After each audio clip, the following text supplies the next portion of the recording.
قوم سمجھ گئی ہے کہ اس کا مقصد کیا ہے، اور مقصد صرف ایک ہی ہے کہ جو 1947 میں ہم آزاد ہوئے تھے، اب وقت آ گیا ہے کہ حقیقی طور پہ آزاد ہو۔ اور پھر سے میں بتا دوں کہ حقیقی طور پہ ایک قوم کیسے آزاد ہوتی ہے۔ سب سے پہلے اس قوم کے فیصلے اس ملک میں ہوتے ہیں۔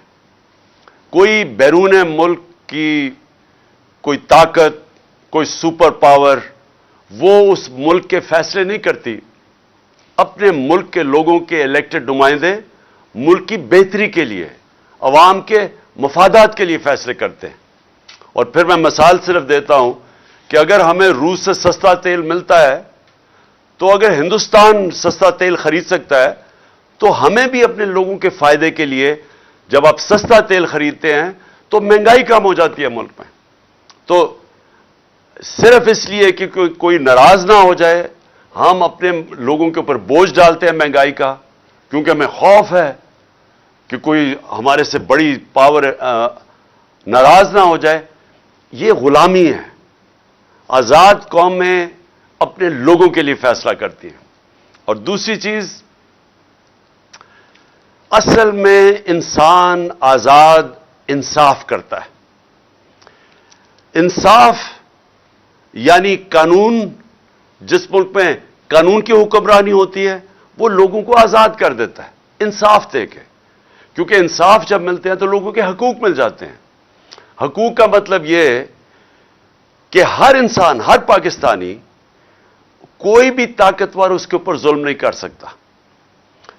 کوئی یہ جو تھانہ، کچہری، پٹواری کی سیاست پاکستان میں اس لیے ہے کہ کیونکہ لوگوں کو نہ پٹوار خانے میں انصاف ملتا ہے، نہ تھانے میں ملتا ہے، نہ کچہریوں میں ملتا ہے، تو وہ پھر لوگوں کو ڈھونڈتے ہیں کہ وہ ایم این اے کو ڈھونڈتے ہیں، ایم پی اے کو ڈھونڈتے ہیں کہ ہماری مدد کریں ہمیں انصاف دینے کے لیے۔ کسی بھی مغربی جمہوریت کے اندر جدھر حقیقی آزادی ہے، وہاں کسی کسان کو، عوام کے نمائندے کو، مزدور کو، اس کو کوئی لوگوں کو ڈھونڈنا نہیں پڑتا کہ جا کے جب تک مجھے ایم این اے ملے گا، مجھے ایم پی نہیں ملے گا، مجھے انصاف نہیں ملے گا، کیونکہ وہاں کا جو نظام ہے وہ انصاف دیتا ہے۔ اور اسی لیے میں آپ سب کو کئی دنوں سے بتا رہا ہوں کہ کیوں پاکستانی اتنی مشکلوں میں کاٹ کے جاتے ہیں ملک سے باہر۔ چکوال میں تو نہیں، لیکن گجر خان کے کئی لوگ ہیں جو میں باہر ملا ہوں، یورپ میں ہیں، برطانیہ میں ہیں، وہ کیوں جاتے ہیں باہر؟ اور مشکلوں سے جاتے ہیں، کیونکہ ادھر ان کے جو ملک کا نظام ہے وہ، کیونکہ وہاں انصاف ہے اور وہاں انسانوں کی حقوق کی تحفظ ہے، تو جو لوگ محنت کرتے ہیں انہیں پتہ ہے کہ ان کو محنت کا پھل ملے گا۔ یہ نہیں کہ وہاں کوئی پیسے لوگوں کو بانٹ رہا ہے، وہاں کا نظام ایسا ہے کہ جو محنت کرے گا اس کو اس کا پھل ملے گا۔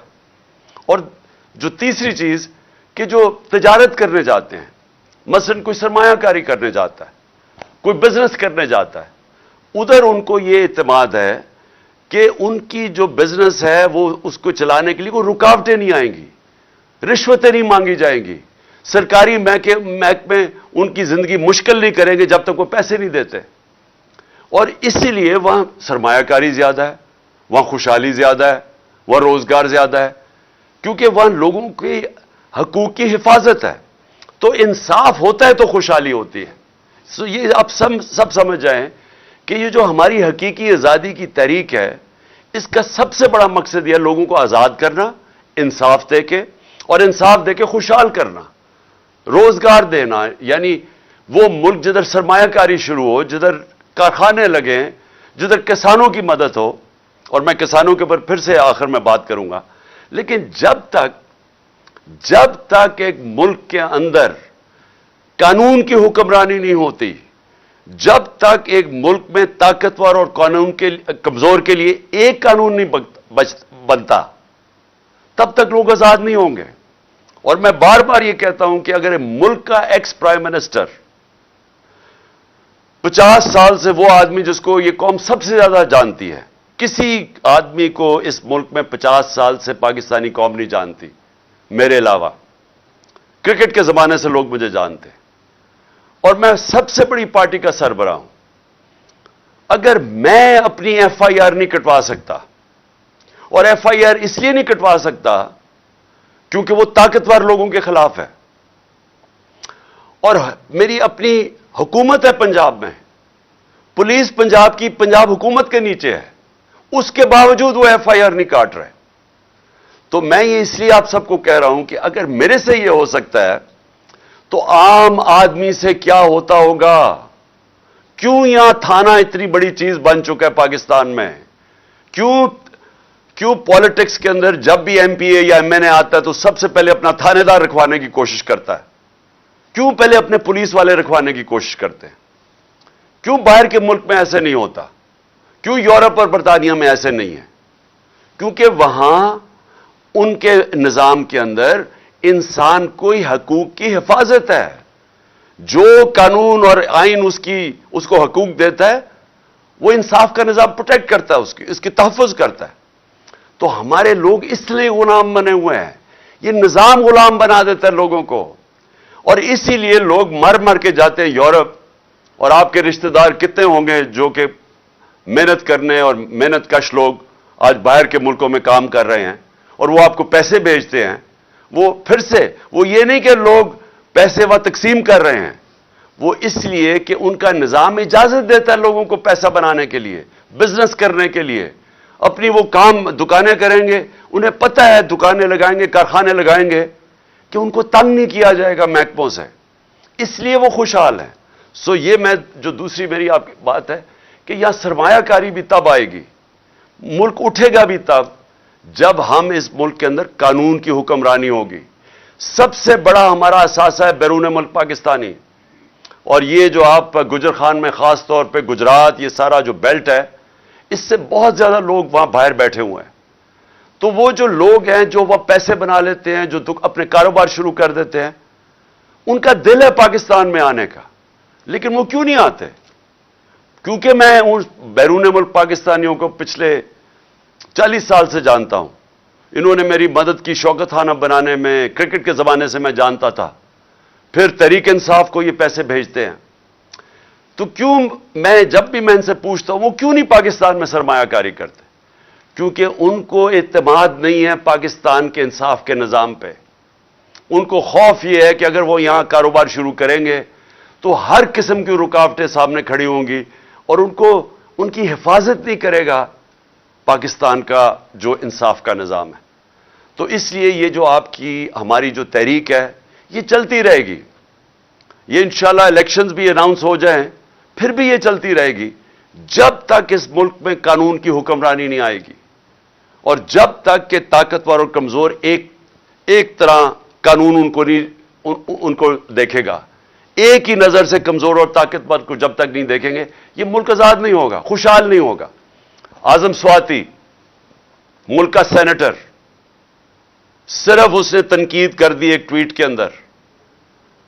بابر ستار جو اسلام آباد ہائی کورٹ کا جج ہے، اس نے کہا ہے کہ ایک تنقید کے اوپر آپ ایک ٹویٹ کے اوپر کسی کو آپ غدار نہیں بنا سکتے، لیکن جو اس سے ہوا، بچوں کے، میں پھر سے کہتا ہوں کہ تصور کریں، آپ سب تصور کریں کہ آپ کے پوتا اور پوتی ہیں، چلے آپ پوتا پوتی نہیں، آپ کے بچے ہیں 5، 8، 9 سال کے بچے، آپ تصور کریں کہ اس کے سامنے رات کے 3 بجے لوگ گھستے ہیں آپ کے گھر میں، کوئی وارنٹ نہیں ہوتی، اور بچوں کے سامنے آپ کو مارنا شروع کر دیتے ہیں، اور پھر آپ کو لے کے جاتے ہیں اور حوالے کرتے ہیں ایک اور ایجنسی کے، جو نام لیا ہوا ہے اعظم سواتی نے کہ وہ کون ہے، فہیم اور فیصل، ان کی ایجنسی کے ان کو حوالے کر دیتے ہیں، اور وہ پھر ننگا کر کے اس پہ تشدد کرتے ہیں۔ ایک معتبر آدمی باہر سے پیسہ بناتا ہے، محنت کش آدمی جو باہر سے پیسہ پاکستان لے کے آتا ہے، ملک کا سینیٹر ہوتا ہے، اگر اس سے یہ کر سکتے ہیں، پھر آپ سب سوچ لیں کہ یہ آپ سب سے یہ ہو سکتا ہے۔ اس لیے آپ کو سٹینڈ لینا چاہیے، کیونکہ جب ایک قوم حق اور سچ کے لیے ظلم کے خلاف کھڑی ہوتی ہے، جو ہمارا دین ہمیں حکم کرتا ہے کہ ظلم اور ناانصافی کے سامنے کھڑا ہونا جہاد ہے، اللہ نے اس کو ایک عبادت کا درجہ دے دیا ہے کہ جب آپ رائے حق کے لیے اور انصاف کے لیے کھڑے ہوتے ہیں تو یہ عبادت میں شامل ہو جاتا ہے، اور اس میں اگر انسان اپنی جان کھوتا ہے تو وہ شہید کرایا جاتا ہے. جس طرح ارشد شریف شہید, اس نے رائے حق پہ کھڑے ہو کے دھمکیوں کے باوجود وہ کھڑا رہا, اس کے اوپر ملک سے بھی باہر جانا پڑا, لیکن وہ ہٹا نہیں ہے حق اور سچ سے, اپنی جان دینی پڑ گئی, جان کی قربانی دی اس نے, لیکن وہ ہٹا نہیں. تو ہم سب, ہماری قوم کے اوپر اب یہ لازم ہے کہ ہم اب ڈیمانڈ کریں کہ ان لوگوں کو انصاف ملے. ایک پاکستان کا نمبر 1 انویسٹیگیٹو صحافی جس کی ضمیر کی کوئی قیمت نہیں تھی, اس سے یہ ہوا ہے, ملک کے سینیٹر سے ہوا ہے, پاکستان کے ایکس پرائم منسٹر سے یہ ہوا ہے. ہمیں اگر انصاف نہیں ملے گا تو باقی کس کو ملے گا اس ملک میں انصاف؟ تو لہٰذا یہ مارچ جو ہے یہ ایک, ہم اس کو عبادت سمجھ کے کریں. یہ جہاد ہے, میں اس کو جہاد سمجھتا ہوں.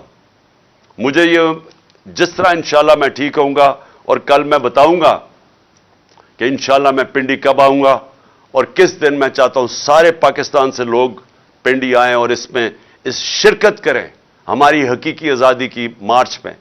ساری قوم کو پتہ چلے کہ یہ پاکستانی قوم جاگی ہوئی ہے. یہ ظلم اب یہ نہیں برداشت کرے گی کہ جو طاقتور ہو وہ جو مرضی کر دے, وہ چوری کرے, ڈاکے مارے, پیسہ ملک سے باہر لے جائے, لندن کے بڑے بڑے محلوں میں وہ رہے, اس چوری کے پیسے میں جواب بھی نہ دے کہ پیسہ کدھر سے آیا ہے, ٹبر سارا باہر بیٹھ جائے اور وہاں بیٹھ کے پاکستان کے فیصلے کرے اور اپنے کیسز بھی معاف کروا لے. بیچارے جیلوں کے اندر چھوٹے بیچارے لوگ بھرے ہوئے ہیں, غریب لوگ بھرے ہوئے ہیں جیلوں میں. اور میں نے جو چند دن جیلوں میں گزارے, غریب لوگ تھے سارے وہاں. مجھے کوئی طاقتور ڈاکو وہ جیل میں نہیں نظر آیا, سب غریب لوگ تھے. اور وہ لوگ چوری کریں تو جیل میں. ایک جو میرا کمرہ صاف کرتا تھا, ایک قیدی, تو میں اسے پوچھا, میں نے کہا تم نے کیا جرم کیا ہے؟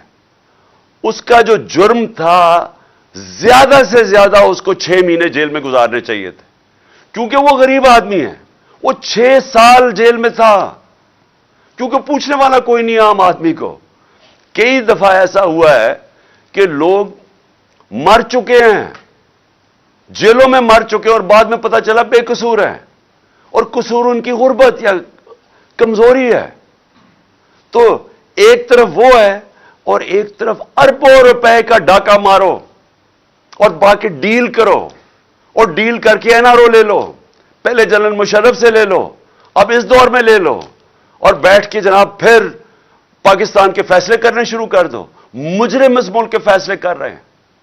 یہ جو نواز شریف بیٹھا ہوا ہے وہاں, سارے ملک کو داؤ پہ لگایا ہوا ہے. سارے ملک کو پتہ ہے کہ آج الیکشن کے علاوہ کوئی راستہ نہیں ہے پاکستان کا اس دلدل سے نکلنے کے لیے. اگر ہم اپنی معیشت کو مزید تباہی سے بچانا ہے, سب کو پتہ ہے کہ صرف ایک ہی راستہ ہے کہ ایک صاف اور شفاف الیکشن ہو, ایک مضبوط حکومت آئے جو آئے 5 سال کے لیے, اور اس کے بعد ہماری جو معیشت ہے وہ پھر اٹھے گی, کیونکہ لوگوں کو اس وقت اعتماد ہوگا کہ ہم آج پیسہ لگائیں گے تو ہمارا پیسہ 5 سال تک کم از کم ایک حکومت ہے. آج نواز شریف الیکشن کروا نہیں رہا ایک وجہ سے, ملک کی نہیں وہ اس کو فکر, اس کا تو پیسہ ہی باہر پڑا ہے. وہ تو ہمیشہ جب مشکل آتی ہے باہر بھاگ جاتا ہے, لیکن اس لیے نہیں فیصلہ کر رہا کہ اگر وہ الیکشن کروائے گا وہ پٹ جائے گا, اگر وہ الیکشن کروائے گا وہ ہار جائے گا, اس لیے نہیں کروا رہا. اپنی ذات کے لیے اس ملک کو یہ داؤ پہ لگا رہا ہے. اور اس کو پھر سے میں کہتا ہوں کہ جو آدمی کا جینا مرنا پاکستان میں نہیں ہے, جس کا سارا بچے باہر برطانیہ پاسپورٹ لے کے بیٹھے ہوئے ہیں, وہ بیٹا 10 ارب کے گھر میں رہتا ہے, 4 محلوں کے اندر جو مریم کے نام پہ ہیں, وہ بتا نہیں سکتے پیسہ کدھر سے آیا.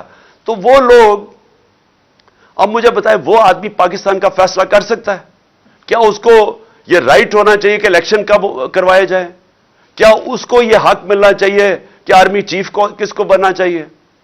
یہ وہ نواز شریف تھا جس نے اپنی کتاب میں جنرل آصف نواز کے بھائی نے لکھا ہے کہ 92 کے اندر جب یہ پرائم منسٹر تھا, مری کے گورنر ہاؤس کے اندر اس نے BMW کی رشوت دینے کی کوشش کی جنرل آصف نواز کو, جو اس نے مسترد کر دی. یہ کیوں اس نے کیا؟ باقی لوگوں کو کیوں نہیں ضرورت کہ ہم اپنے آرمی چیف رکھوائیں یا ہم ان کو رشوت دینے کی کوشش کریں آرمی چیف کو؟ کیونکہ ہم نے اپنی کوئی چوری نہیں بچانی.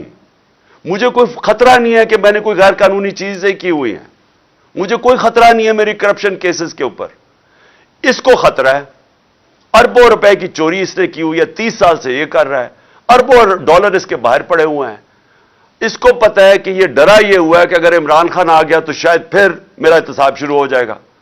اس لیے وہ آرمی چیف, میں یہ نہیں کہتا کہ آرمی چیف جو بھی بنائے گا وہ یہ کرے گا یا نہیں, کیونکہ عموماً یہ آرمی چیف بناتا ہے, اسی سے لڑائی ہو جاتی ہے پھر اس کی, کیونکہ وہ آرمی چیف تو ایک پروفیشنل آرمی کا سربراہ ہے.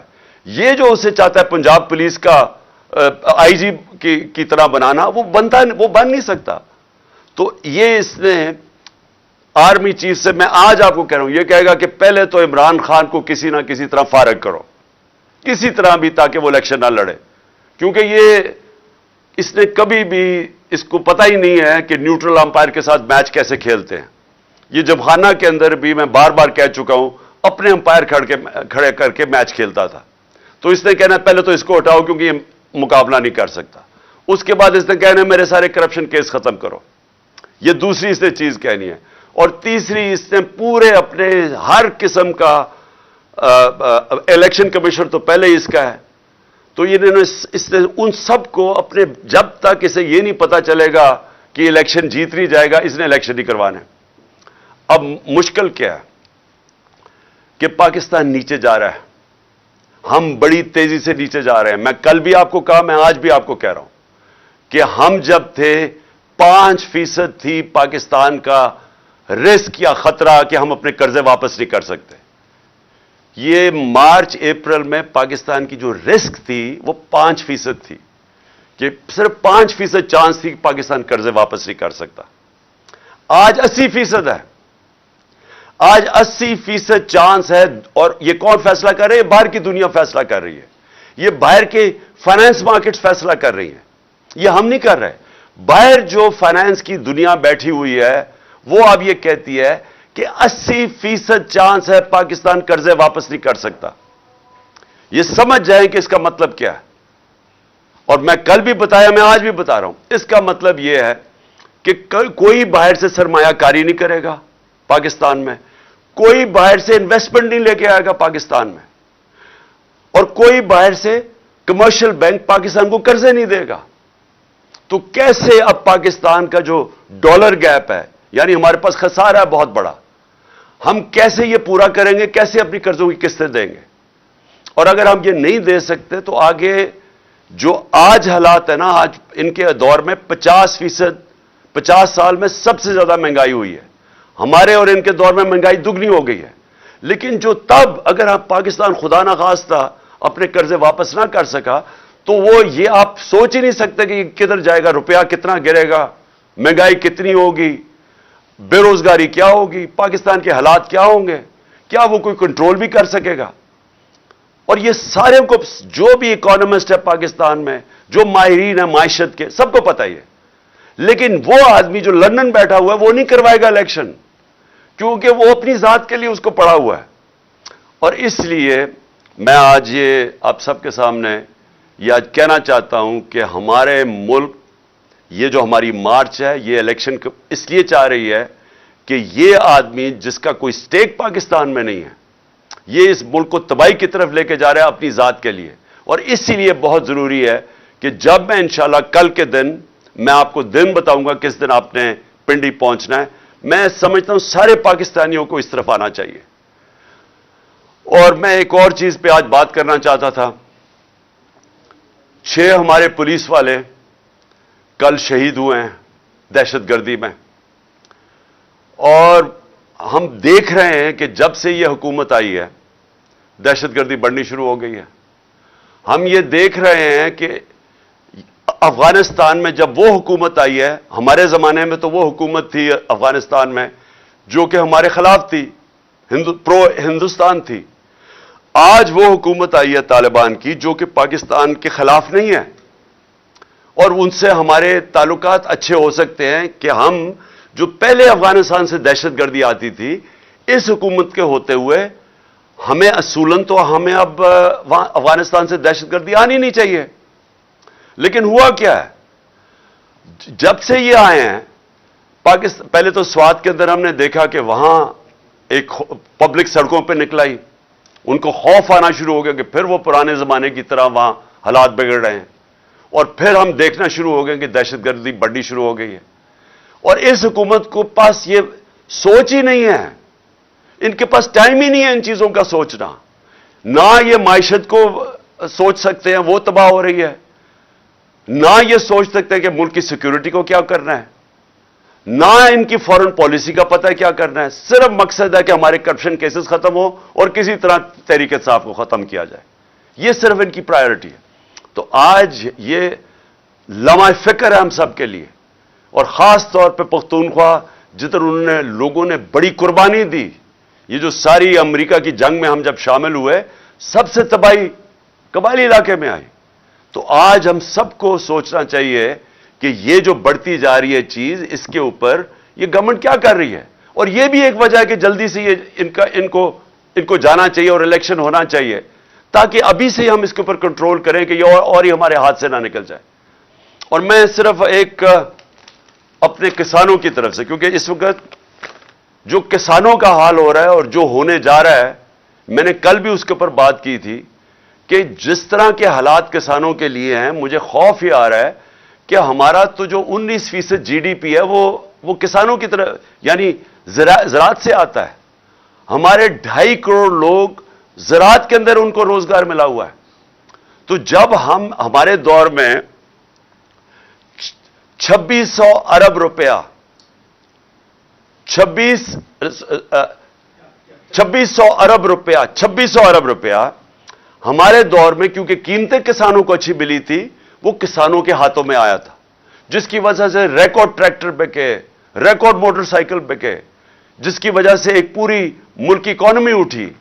4 فصلیں ریکارڈ ہوئی. وہ کیوں ہوئی؟ میں ذرا صرف آپ کو بتا دوں کہ کیوں یہ کسانوں کے اتنے اچھے حالات تھے.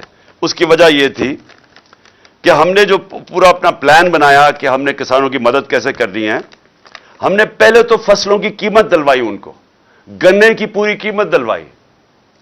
پہلے تو گنے کی جو قیمت سپورٹ پرائز تھا، ابھی اس سے بھی کم پیسے ملتے تھے، کٹوتی ہوتی تھی. ہم نے پوری قیمت دلوائی. کبھی کسانوں کو گنے کی اتنی قیمت نہیں ملی جتنی ہمارے دور پہ. باقی فصلوں کی، گندم کی، ساروں کی ہم نے ان کو قیمت دلوائی. دوسرا، ہم نے جو بجلی ہم نے دی وہ 8.5 روپے یونٹ ٹیوب ویل کے اوپر دی. 8.5 روپے یونٹ. آج وہ بجلی ہے 22 سے 24 روپے یونٹ. تو کسانوں کو میں ذرا بتا رہا ہوں کہ ہم نے کیسے ان کی مدد کی، جس کی وجہ سے ریکارڈ پیداوار ہمارے ٹائم پہ ہوئی. ہمارے زمانے میں ہم نے جو ڈی اے پی کا جو کھاد ہے، اس کو ہم نے 1500 روپے پہ رکھا، ہم نے سبسڈائز کیا. ہم نے جو چون جو کسان استعمال کرتا ہے مشینیں، چون کے اوپر سبسڈی دی ہم نے. اور ہم نے پھر جو کسانوں جو گنے والے کسان تھے، ہم نے ٹائم پہ، ہم نے 10 نومبر کے اوپر ان کی کرشنگ سیزن شروع کروایا. ہم نے ملوں کے اوپر فائن کیا کہ اگر آپ نے 10 نومبر نہ کیا ہم فائن کریں گے، اور ہم نے قیمت دلوائی. تو آج کیا ہو رہا ہے، آپ ذرا تماشا دیکھیں اب کیا ہو رہا ہے. کوئی سبسڈی نہیں ہے اب کھادوں کے اوپر، کوئی بیج کے اوپر، پیسٹی سائڈز پہ اب کوئی سبسڈی ختم کر دیا کسانوں کے لیے. تو ان کے خرچے اور بڑھ گئے ہیں. بجلی میں نے بتایا کہ 22 سے 24 روپے یونٹ پہ پہنچ گئی ہے. کسانوں کو جو ہم نے قرضے دینے شروع کیے تھے، یا سود کے بغیر غریب کسانوں کو یا سستے، وہ سارا ان کے اوپر پوری کوئی سبسڈی نہیں ہے قرضوں پہ. اور جو 1800 ارب روپے کا شہباز شریف نے پیکج دیا ہے، ذرا کسانوں سے پوچھیں کہ وہ سوائے اشتہاروں کے اندر، کیونکہ شہباز شریف کی جو ڈیولپمنٹ ہے وہ صرف اشتہاروں میں ہوتی ہے، ان سے پوچھیں کہ یہ 1800 ارب روپیہ کدھر گیا ہے، پوچھیں کسانوں سے. اور میں آج اپنی پنجاب کی حکومت کو بھی کہنا چاہتا ہوں کہ دیکھیں میں نے بڑی ڈسٹربنگ ایک چیز پڑھی ہے کہ اب یہ جو شوگر ملز ہیں انہوں نے کہا کہ وہ جنوری میں جا کے شوگر کرشنگ کریں گی. یعنی جنوری میں اگر شوگر ملز جا کے کرشنگ کریں گی اور انہوں نے کہا کہ اگر ہم ایکسپورٹ نہ کرنے دی تو ہم جنوری میں کرشنگ کریں گے. یہ کسانوں کا معاشی قتل ہونے جا رہا ہے. پہلے تو وہ گنے کا اس کا جو وزن ہے وہ کم ہو جائے گا, اس کو قیمت کم ملے گی. دوسرا جو سب سے خوفناک چیز ہے کہ اگر وہ کاٹے گا نہیں اپنی فصل گنے کی تو اس نے تو گندم کے لیے کھیت تیار کرنے ہیں, تو وہ تو دیر ہو جائے گی اس کو گندم بیجنے کے لیے. تو اس سے تو آگے ہمیں اور مزید نقصان ہونے جا رہا ہے. آگے ہی ہماری گندم کا تقریباً 20 لاکھ ٹن کم ہے, تو یہ تو اور مزید نقصان ہوگا. تو میں کہوں گا پنجاب کی گورنمنٹ کو اور باقی فیڈرل گورنمنٹ کو بھی کہ فوری طور پہ سپورٹ پرائس اناؤنس کریں گنے کا اور فوری طور پہ کرشنگ شروع کریں. ہماری کرشنگ شروع ہو گئی تھی جب ہماری گورنمنٹ تھی 10 تک. آخر میں آپ کو صرف یہ بات کہنا چاہتا ہوں کہ میں اپنا پرسوں انشاءاللہ میں کل اناؤنس کروں گا میں اپنی لانگ مارچ کس دن پہنچے گی اسلام آباد. میں وہ کل دن اناؤنس کروں گا. میں نے اپنے ڈاکٹر سے بھی کل میری ملاقات ہے, وہ بھی میری ٹانگ دیکھ لیں گے. اس کے مطابق میں انشاءاللہ کوئی اگلے ہفتے کا دن دوں گا آپ کو. میں پھر ساروں کو کہنا چاہتا ہوں کہ ہماری جو حقیقی آزادی کی جو جہاد ہے, میں ساری قوم کو کہنا چاہتا ہوں کہ اس پہ شرکت کریں. میں صرف ایک چیز سے ختم کرتا ہوں کہ یہ اس طرح کے آج حالات میں نے مارشل لاء مشرف کے مارشل لاء میں نہیں دیکھے. خاص طور پہ جو صحافیوں کے اوپر پریشر ہے, جو میرے اوپر FIR, ہمارے لوگوں پہ, یہ کبھی ایسے نہیں تھا. یہ صرف ڈرانے دھمکانے کے لیے. میں آج بولڈ ٹی وی والے شعیب شیخ کو, انہوں نے اس کی زندگی کو خطرہ اب ہو گیا ہے. پہلے اس کو تھا ارشد شریف کو, آج شعیب شیخ کا مجھے پیغام آیا ہے اس کو دھمکیاں دے رہے ہیں کہ اس کو ماریں گے. اس صرف کہ بولڈ ٹی وی ہمیں اٹھا رہا ہے. میں جو بھی آج اقتدار میں بیٹھے ہوئے ہیں اور جو ہینڈلرز ہیں ان کے, میں آپ سب کو پیغام دینا چاہتا ہوں کہ یہ پاکستانی قوم ہے, انسان ہے, بھیڑ بکریاں نہیں ہیں کہ ہمیں ڈرا دھمکا کہ آپ جدھر مرضی چاہے موڑ دیں. یہ قوم پیچھے نہیں ہٹے گی. آپ فیصلہ صرف یہ کرنا ہے کہ تبدیلی پرامن آئے گی یا پھر وہ جو تباہی والی تبدیلی ہوتی ہے جو سب کے ہاتھ سے نکل جاتی ہے, یہ وہ آئے گی. لیکن تبدیلیوں کو اب کوئی نہیں روک سکتا. پاکستان زندہ باد.